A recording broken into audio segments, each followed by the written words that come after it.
What's up, everyone? This is BigPowner, and this is my day two guide, day two of the league, for the Toxic Rain Deadeye. And man, this build is absolutely OP with hardly no gear. You are going to be able to just crush content, fly through the content.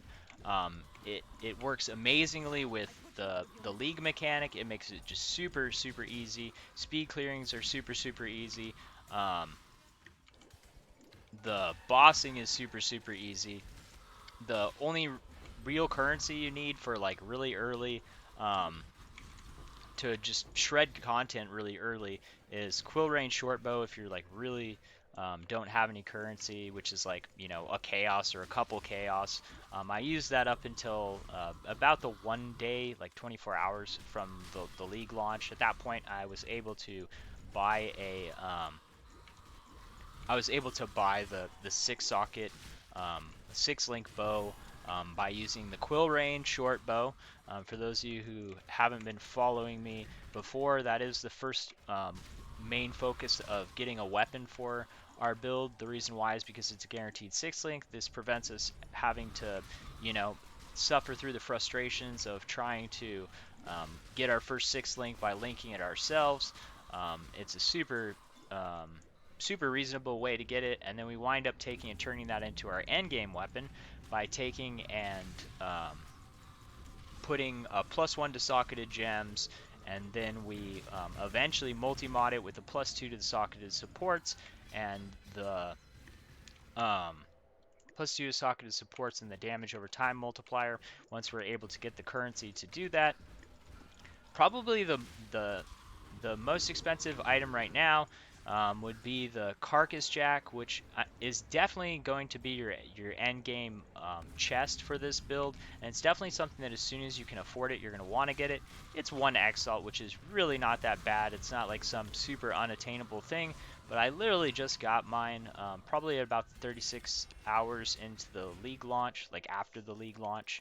Um, which this league is a pretty good league as far as currency generation, item drops, and stuff like that.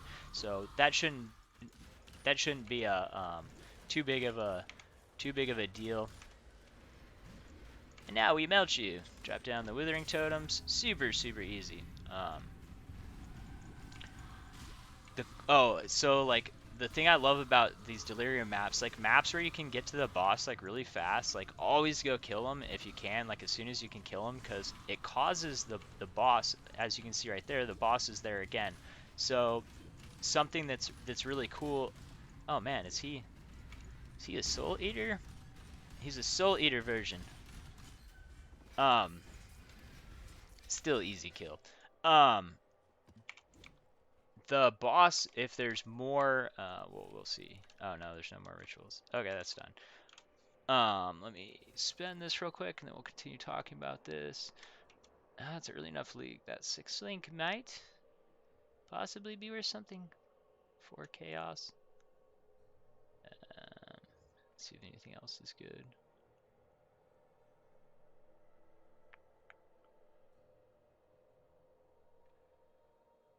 Man on kill.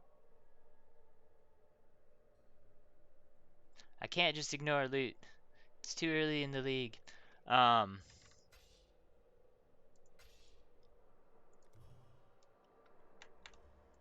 oh wait, what's a cluster jewel? Which type is it? Increased physical damage, 76. Okay.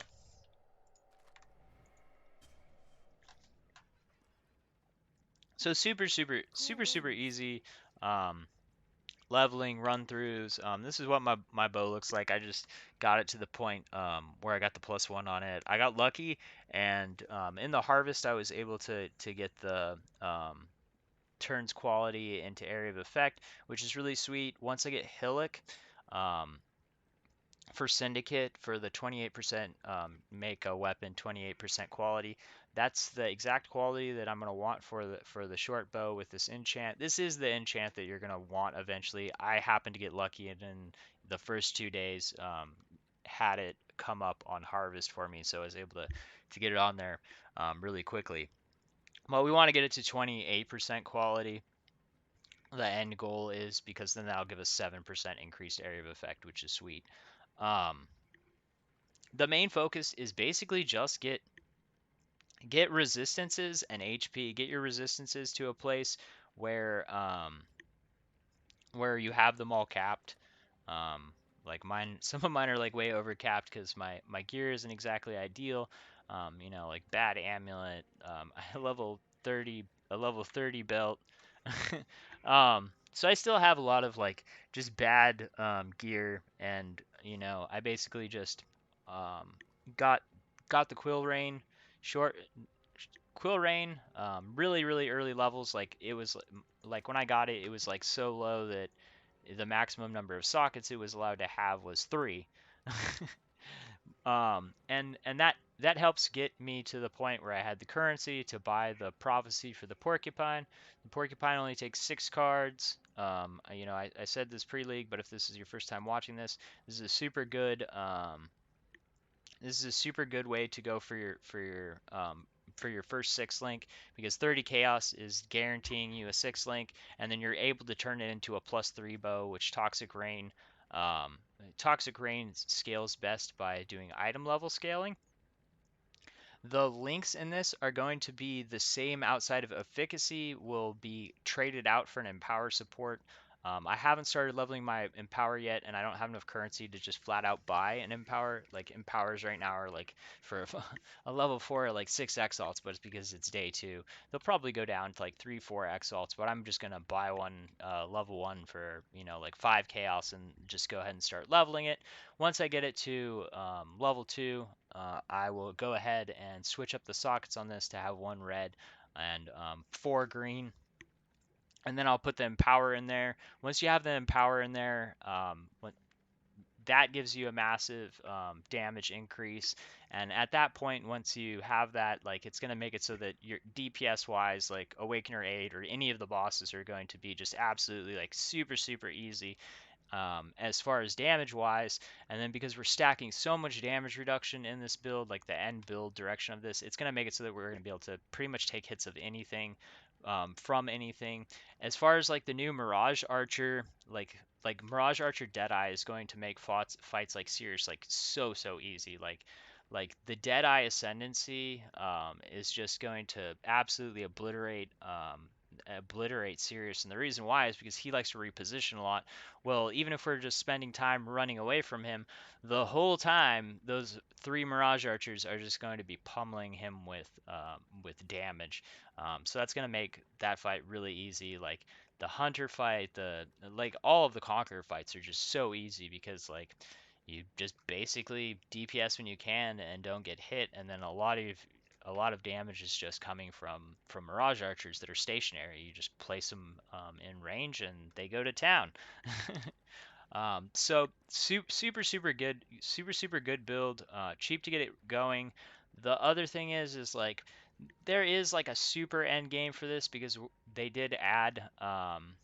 added like Maven for like the damage over time multipliers.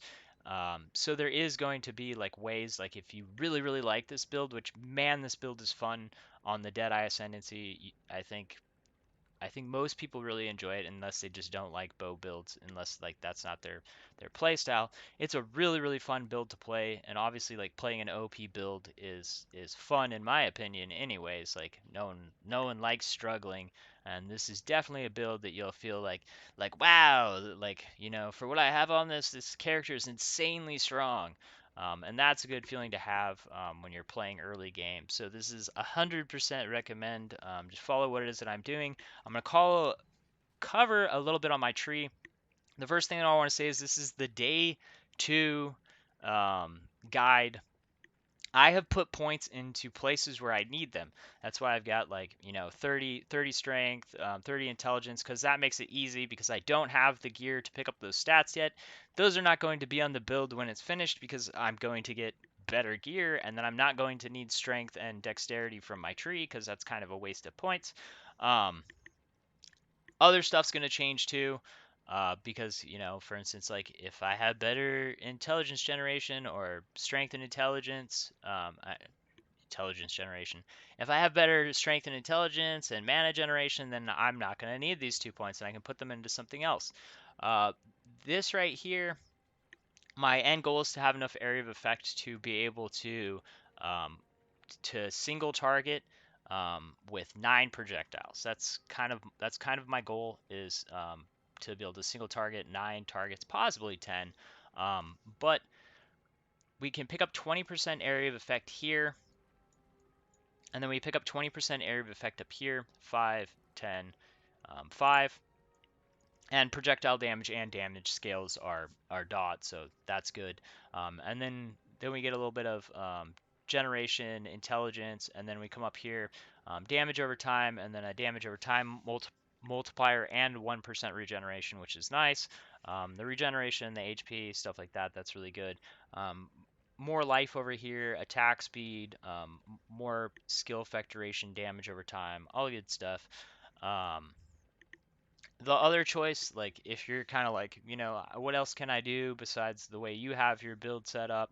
Um, another good choice as far as the Toxic Rain, trying to get like a tanky build, because we want to be tanky. We want the damage reduction. I would definitely recommend the Wind Ward. 20% damage reduction, like it's just such a good ascendancy. It's such a good notable. Another choice that you could have is you could come this way, get this little jewel socket here. You could get skill effect duration. There's a good amount of skill effect duration here, 45%. And then you could get this big cluster of HP over here. There's just a lot of HP areas that we can pick up HP that are close to other things that we're already getting. And we have to remember that we're going to wind up having cluster jewels. Like I only have one, and like it's a big one, but it's like not very good.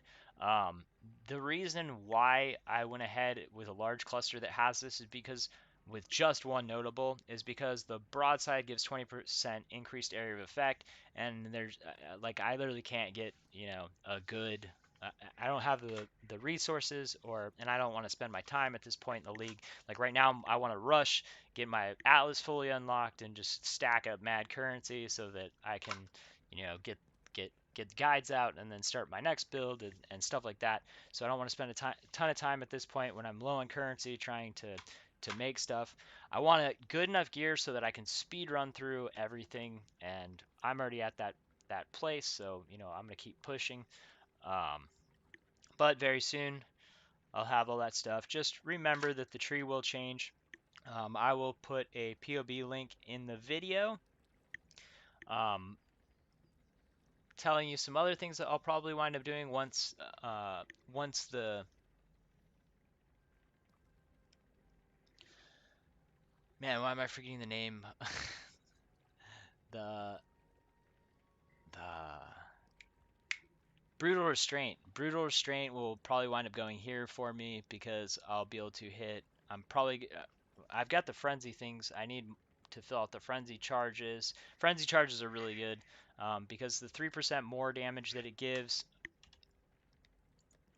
we get 4% more damage per frenzy charge, plus the attack speed because it's a base of 4, but we get another 2% here, so 6% per frenzy charge. So you got to think this is 4% more damage for each frenzy charge, 6% attack speed, and 2% movement speed for each one of these, which is pretty dope.